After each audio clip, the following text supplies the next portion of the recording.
Today I'll be reviewing Boruto Chapter 30 and 31. It'll mostly be Chapter 31 though. I just want to briefly go over Chapter 30 since I didn't get a chance to talk about it. So, Chapter 30 is called Face to Face. Although I didn't do a review on this chapter, I still thought this chapter was pretty interesting. We saw Boruto training with Kawaki to figure out the Karma Seal together, because Kawaki gets most of the aspects of it, but he doesn't completely understand it. He doesn't understand it enough to get rid of it. And Boruto wants to understand it, I'm guessing, so he can use it as part of his arsenal of ninjutsu, or whatever you'd like to classify karma as, since we can't be 100% sure if it's actually ninjutsu. But I think it is, despite the fact that we've seen the other karma members not use ninjutsu. I think karma has to be ninjutsu since Boruto can use it. So in this chapter, we also got to see a bit more of Kawaki's powers and a brief look at Momoshiki, who appeared when Boruto and Kawaki were about to do the unison sign. I'm not sure if Momoshiki reacted that way because of the other karma resonating, but I guess he would have appeared before if that was the reason. It could be because Boruto is trying to make like peace in some sort of way with another karma wielder. I'm guessing that could be it. But Kashin Koji said he noticed that Boruto's injury on his hands healed at the moment it happened. So I'm not sure if that's like instinctive or what. But it kind of reminds me of how when Naruto had an injury, the Nine Tails would just naturally heal it. Or rather, it was his Uzumaki chakra that healed it. I guess it was a mix of both the Nine Tails and the Uzumaki chakra that healed it. But in this case, I'm guessing it's more towards the karma that healed Boruto instead of his Uzumaki like bloodline. We also see that Kashin Koji may be using Sage Mode to spy on them because we see within like the cracks of his mask, his eyes look like a toad eye, so it could be that he's using Sage Mode, or it's just drawn weird, but I'm sure he may be using Sage Mode. And this is either the greatest troll in Naruto history or this is Jiraiya. I extremely still doubt it's Jiraiya. Like when this first became like a theory, I completely denounced like the even possibility that this could be Jiraiya. Like all the hints are here, but I still stand against the fact that this could be Jiraiya. Like I'm in complete doubt. Like all the hints are there, and you'd think someone would have to be delusional to vote against this, but it just can't be for all the reasons I talked about in a previous review. And to end this part of Chapter 30's review short, the chapter ends with Delta landing in front of Naruto, Kawaki, Boruto, and Himawari. It was a good chapter, but I just wanted to go ahead and get it out of the way since it's old. And this Chapter 31 had a lot more going on, I feel like. So, Chapter 31 was called Monsters, and the title speaks for itself because we see Naruto and Delta clash and fight in this chapter. I know some people had a problem with Naruto getting tossed around in his second fight in the entire Boruto series, or at least his second major fight if you count. I don't know if you count Shin Uchiha or not, because I feel like it was Sakura who finished him off, and it definitely was. So I consider this Naruto's second major fight in the Boruto series, and I understand how it's been established and shown that Naruto's gotten rusty, but I'm guessing some fans don't forget about that. Like, I guess the assumption is for some people that Naruto still has like the Sage of Six Paths mode, regular Sage mode, QB Chakra mode. Even if he's rusty, he should still be able to like wash Delta. Like, it shouldn't be a challenge. But Delta and the car are using completely new technology that we haven't seen. And one thing I don't get is how people will accept Mitsuki, who has the ability to go Sage mode, and I guess people accept it because it's Orochimaru's son, but people aren't willing to accept the fact that there's a new villain who people say the Boruto series gets like old and there's no tension because the villains suck, and now they introduced a new villain with new powers that we haven't seen before, and suddenly it's a problem because Naruto's not one-shotting them. If they one-shot the new villains, then where's the tension? Like, it's either you want the tension or you don't. Another major thing to take note of, which I'll bring up later on, is the fact that we know Naruto's holding back. Like, we know Naruto's power potential. Like, he easily can bust up mountains. But it's obvious why he isn't doing that. And that's because, like, Boruto and Himawari are around him. And he needs to keep an eye on Kawaki. If Naruto starts spamming jutsu or biju bombs, he could end up blowing up a nearby mountain or the entire village or the city on top of it, which is why he's not doing that. Because in the Boruto the movie, we saw Naruto get captured. The only reason he got captured was because he didn't want to blow up the city. Sasuke said this as Naruto was in that giant flash of light. I just wanted to bring those few points up now, and I'll also talk about it a bit later about why it seemed like Naruto was getting beat up the entire time. But for now, let me just start from the beginning of the chapter and go in order. So the chapter starts with Delta appearing before Naruto and Kawaki and saying, Kawaki says that she's part of the inner, and Kawaki's expression says it all. Like, I remember a few chapters ago they said that Delta was the one who tortured him too, but Kawaki has been like completely like stunned this whole chapter. That's how I describe his face. And Boruto took note on Boruto picked up on that too during the chapter because he was telling Kawaki, or Kawaki was telling Boruto to get back, and Boruto was looking at Kawaki like, man, this guy's not serious, acting cocky or overconfident or anything, which really just shows you where the stakes are at. The Kara organization might bring the biggest stakes to the Boruto series so far. Obviously, they're going to go on longer than Momoshiki as villains, but I think where we are right now, it may already be bigger than the Momoshiki threat, only because we have no idea what their source of powers are. We don't know where they're from, like when they started. Like, Naruto doesn't know a thing about the Kara organization aside from its name. And he has Kawaki in front of him, and he could hardly figure him out. I do believe that Naruto understands how Kawaki feels and how Kawaki reacts to things on an emotional level. Like, Naruto understands what Kawaki's been through, but I don't think he understands Kawaki's powers, like, at all. Like, no one does at this point, which is why he's been surveying Boruto and Kawaki's training. So when Delta shows up, she says that she knows who Naruto is, which shouldn't be surprising since Naruto saved the world. But the way she mentions that she knows who Naruto is, she says, I know who you are, Naruto Uzumaki, the Hokage of the Hidden Leaf Village, the leader. The way she mentions it kind of reminds me of how you like describe something you would research instead of hearing something by name. It sounds more like she knows about Naruto from research than by like his status, like what he did to save the world. That's just what it sounds like to me based on the phrasing. If you want to go look at the Viz Media translation, that's what I got from that. And it just kind of makes me speculate on one of the fan theories that are out right now, and it's that the Kara organization, like the members aren't human. We know that they're part cyborg, but maybe they're just like not human in general. They just kind of look like it. Like maybe they're like distant relatives to the Otsutsuki because they do have some sort of a connection to them, or they could just be aliens from another planet, or I'm thinking maybe they could just be from like an entire continent in general. Like if you ever see a map of the Shinobi world, we only ever see like the 5 great nations and the other villages in between. But we've never actually seen like a globe of the Naruto world, so I'm not sure if like the map that we usually see with like the 5 great nations and then like the waterfall and rain village in there too, if that's just the whole world, if that's just the whole Shinobi world, or like if that's just the whole Naruto world, it'd be kind of weird because it means like every nation is connected to the same continent. So I don't know, that's kind of weird. I don't think Kishimoto would do that. I think we just aren't getting like the entire map of the world. I think we only get where all the battling happens and what happens in between the 5 great nations. I personally lean on the side that more so they're just people from another continent who have like a different way of life, and they just don't use the chakra that they may have, and they just like depend on the technology.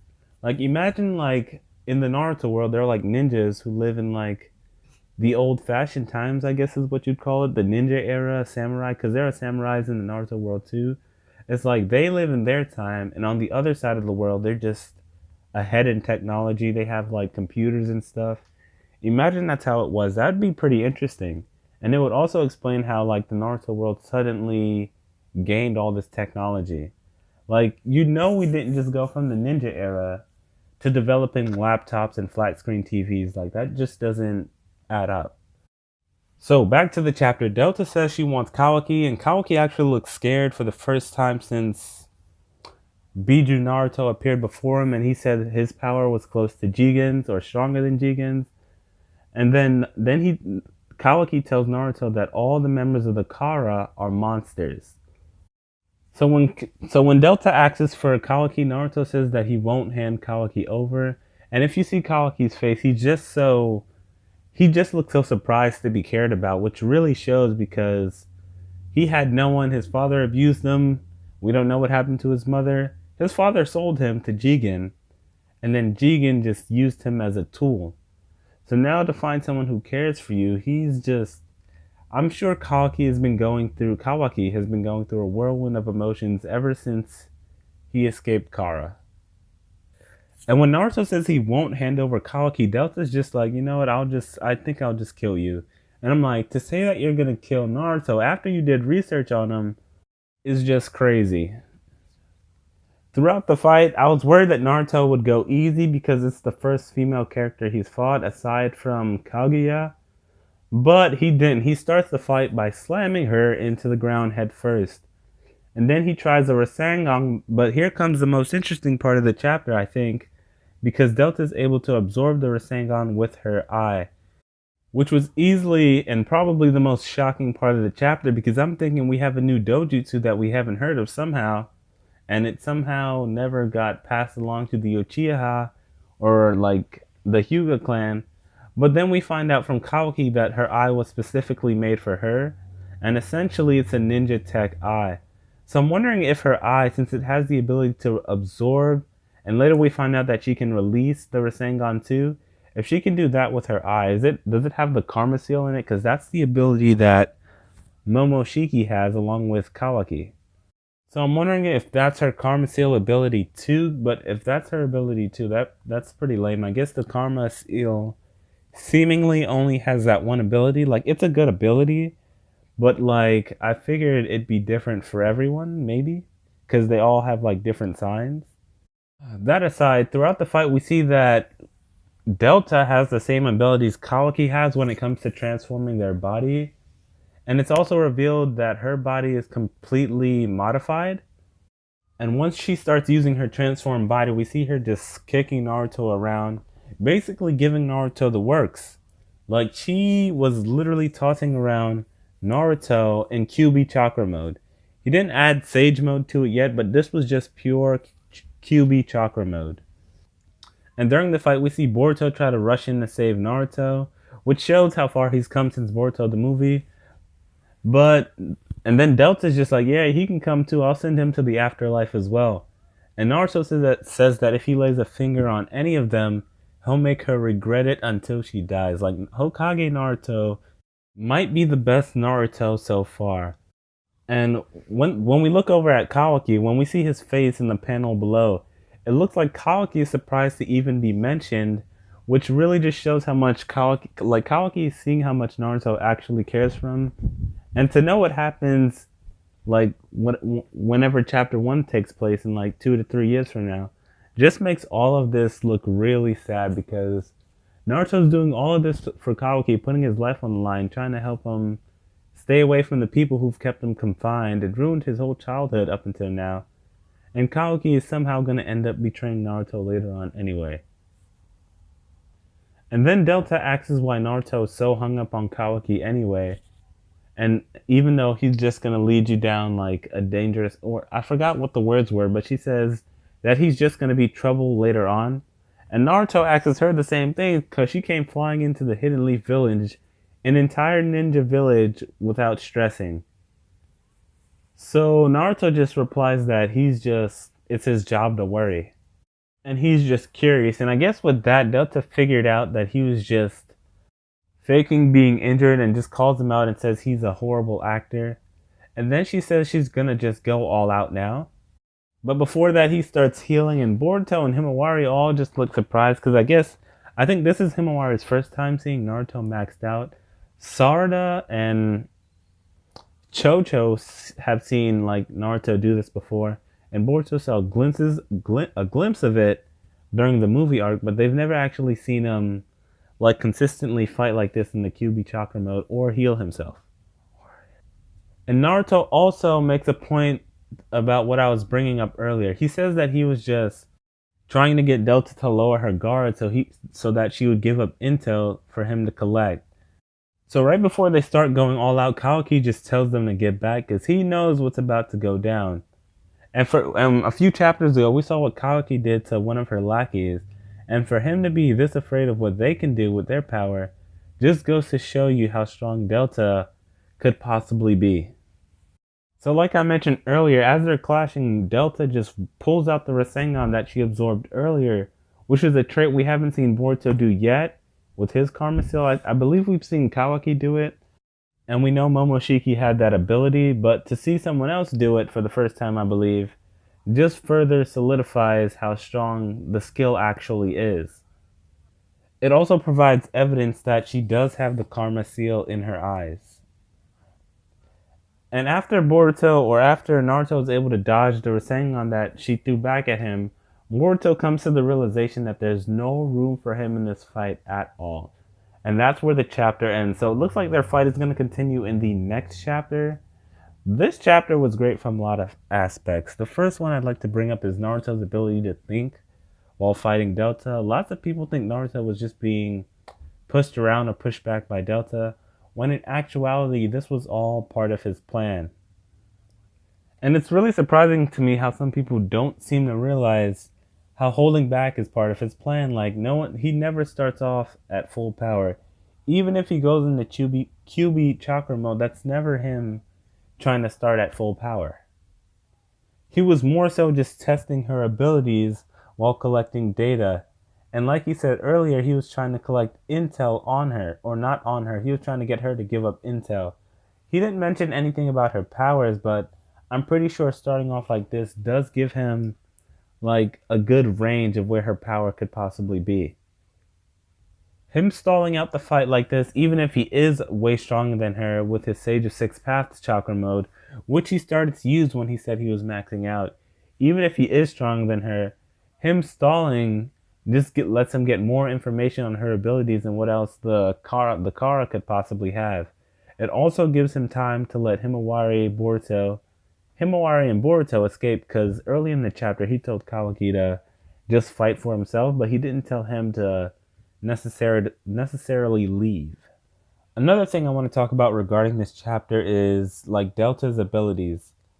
So essentially she has an artificial dojutsu like I mentioned before, and another major factor is that she doesn't use chakra at all. It's hard to tell reading a manga, because in the anime we always see when people are like using their chakra, they always have this glow about them. But Delta and Kawaki too, neither of them use chakra for their attacks, not for the Karma Seal or for their like enhanced body parts. We know this because Kawaki a few chapters ago was asking Naruto how to use chakra so he could create a shadow clone, which 100% implies that he doesn't use chakra as a source of power. So it makes you wonder what the source of power for their ninja tech actually is. Another thing I'm wondering is, how strong is Jigen? Because look how Delta reacted, or look how Kawaki reacted to Delta. Like, how is he going to react to Jigen? And if Jigen's the actual leader of Kara, how strong is he? And if Jigen's like getting all this power, I'm guessing he's going to use it against the Otsutsuki, since it was implied that he doesn't like them.